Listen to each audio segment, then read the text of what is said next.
summer of 2017, my father and I rented a beach house on a remote stretch of the Florida coast.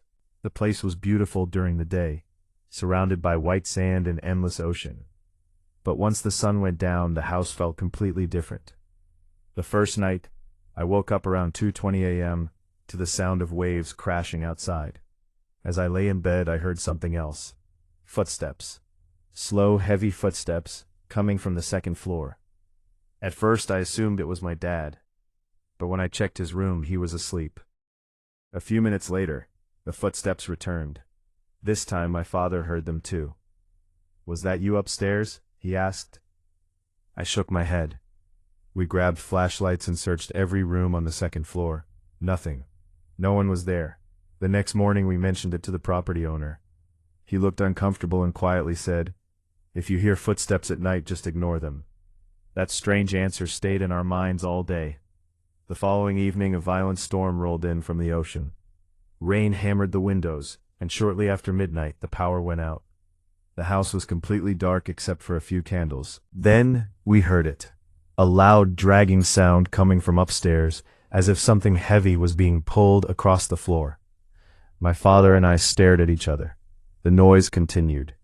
Finally, we decided to investigate. As we reached the top of the stairs, the door to the last bedroom slowly creaked open by itself. The room was empty, but on the wooden floor were wet footprints. They looked as if someone had just walked in from the ocean. We followed the footprints across the room, then they suddenly stopped. There were no return footprints, no explanation, nothing. It was as if whoever made them had simply vanished into thin air. Neither of us slept for the rest of the night. The next morning before leaving, we spoke to an elderly fisherman who lived nearby. He told us that years earlier, a man had disappeared during a storm near that same beach house. His body was never recovered. Local residents claimed that on stormy nights people still heard footsteps inside the house. As we loaded our bags into the car, I looked back one final time. In the upstairs window, behind a curtain, I thought I saw the outline of a soaking wet man standing perfectly still, watching us leave. I never returned to that beach house again. After my father and I returned home, neither of us could stop thinking about what had happened at the beach house. The footsteps, the wet footprints, the figure in the upstairs window. For weeks we tried to convince ourselves there had to be a logical explanation. Then my father started researching the property's history. A few days later, he found an old local newspaper article from 1997. The article described the disappearance of a man named Daniel Harper during a violent coastal storm. According to the report, Daniel had called the police only hours before he vanished. His final words were chilling. "There's someone inside my house, but I can't see who it is." The call ended abruptly. He was never seen again. Reading that article sent a chill down my spine, but things became even stranger. A few nights later, my father's phone rang around midnight. The caller ID showed an unknown number. When he answered, nobody spoke. There was only the sound of crashing ocean waves. Then a faint whisper came through the speaker. "Come back." The line went dead. My father was shaken. The next evening, something even more disturbing happened. An email arrived in his inbox from an address that didn't exist anymore. There was no message, only a single photograph attached. When we opened it, neither of us could speak. The picture showed the beach house. In the upstairs window stood the silhouette of a soaking wet man. The same figure I thought I had seen before leaving. But that wasn't the worst part. Near the front porch, my father and I were visible in the photograph. The picture had clearly been taken on the morning we left. Yet there had been nobody else around for miles. Someone, or something, had been watching us. That night, neither of us slept, and just before sunrise, another email arrived. This one contained only 6 words. "I am still in the house." After receiving that final email, my father and I spent weeks trying to forget everything that had happened. But one question kept bothering us. Who was really inside that house? In October 2018, we decided to return to the beach house one last time and uncover the truth. The place looked even more abandoned than before. The moment we stepped inside, the smell of salt water and mold filled the air.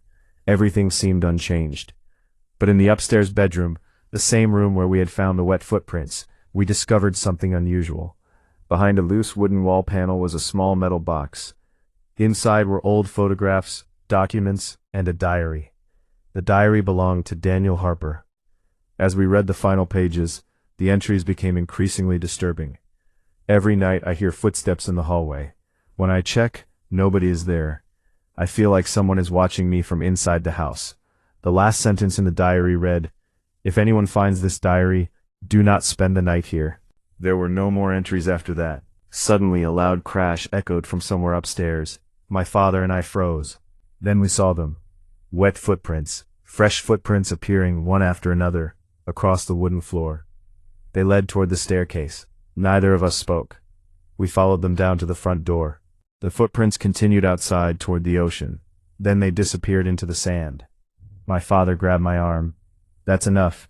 We're leaving." We hurried to the car. Before getting in, I looked back at the house one final time. A figure was standing in the upstairs window. A man. His clothes looked completely soaked. His face was hidden in darkness. For a few seconds he stood perfectly still. Then lightning flashed across the sky, and he was gone. No movement. No trace. Nothing. We drove away and never returned. Several months later, we learned that the beach house had been demolished because of storm damage. But local fishermen still tell the same story. On stormy nights, when the waves crash against the shore, people sometimes hear a faint voice coming from the darkness. A whisper carried by the wind. "Come back." And according to the old police report, those were the last words Daniel Harper heard before he vanished forever. My name is Patrick, and this happened during my summer school vacation in Florida in 2017. My dad, my younger sister Emma, and I rented an old beach house for a week. The house sat alone on a quiet stretch of coastline. It looked beautiful during the day, but something about it felt wrong after sunset. The first day was perfect. We swam in the ocean, collected seashells, and watched the sunset. That night, around 11:30 p.m., I was lying in bed when I heard footsteps above me. The sound came from the attic. I told myself it was probably an animal. A few minutes later, the footsteps returned, slower and heavier than before. I went to my dad's room. "Dad, someone's walking upstairs." He laughed and said, "It's an old house, Patrick. Don't worry." I tried to sleep, but around 3 a.m. I woke up again. My bedroom door was open. I was sure I had closed it before going to bed. As I stared into the hallway, I saw the silhouette of a tall man standing at the far end. I blinked. The figure was gone. The next morning, Dad searched the entire house, including the attic. Nothing was there. Later that evening, while we were walking near the beach, an old fisherman stopped us. He looked at the house and asked, "You're staying there?" Dad nodded. The old man became serious. "If you hear footsteps from the attic tonight, don't open the attic door." Then he walked away without another word. That night a storm rolled in from the ocean. Around midnight, we heard a loud crash. Bang! The attic door had just opened by itself. Then came the sound of someone slowly walking down the stairs. The attic door had just slammed open. Bang! My dad, Emma, and I rushed into the hallway. The sound of slow footsteps echoed from above. Emma grabbed my arm and started crying. Dad switched on his flashlight and told us to stay behind him. We stood at the bottom of the attic stairs. Suddenly the footsteps stopped. The entire house became silent. Then a voice whispered from the darkness above, "Patrick." My heart nearly stopped. It sounded exactly like my own voice. Dad ran up the stairs and searched the attic. Nobody was there. The attic was covered in dust, except for a single old wooden chair sitting in the middle of the room. As Dad searched, I noticed something scratched into the wall. Daniel, 1987. Underneath it were 4 chilling words, "Don't follow the voice." We hurried back downstairs. None of us slept. Around 3 o'clock in the morning, I woke up to the sound of waves crashing outside. I looked through my bedroom window. Someone was standing on the beach. A tall man. He wasn't moving. He was facing the ocean. For several seconds he stood completely still. Then, slowly, he turned his head toward me. His face was nothing but darkness. I screamed. Dad came running into the room. When we looked outside again, the figure was gone. We rushed onto the beach with flashlights. The only thing we found was a trail of wet footprints leading toward the water. The footprints continued for about 30 feet, then suddenly disappeared, as if whoever made them had simply vanished. The next morning, Dad decided we needed answers. We went to the local town library and searched old newspaper records. What we discovered about the beach house left us speechless. In 1987, a teenage boy named Daniel Harper had disappeared from that very house during summer vacation. He was never found, but according to witnesses, the night he vanished, his family heard someone calling his name from the attic, and Daniel had followed the voice. The newspaper records had shaken us. In 1987, a teenage boy named Daniel Harper disappeared from the very same beach house. According to his family, someone had called his name from the attic that night. The next morning he was gone. Dad decided we would leave the beach house at sunrise, but the final night had one more surprise waiting for us. Around 2 a.m., I woke up suddenly. The room was freezing cold. Then I heard it. Patrick. The voice sounded close. Very close. A few seconds later it whispered again. Patrick, come upstairs. Without thinking, I got out of bed and started walking toward the attic stairs. Something about the voice felt familiar, almost comforting. As I reached the staircase, Dad grabbed my shoulder. Patrick, stop. He had heard the voice too. We turned on our flashlights and slowly climbed into the attic together. Except for the old wooden chair. It was rocking back and forth by itself. Suddenly a strong gust of wind swept through the attic. A dusty wooden chest crashed onto the floor. The lid burst open. Inside were old papers and a small diary. Dad picked it up. The diary belonged to Daniel. On the final page, written in shaky handwriting, were the words, "If something calls your name from the attic, don't answer. It isn't me." The moment Dad finished reading, a terrifying scream echoed through the attic.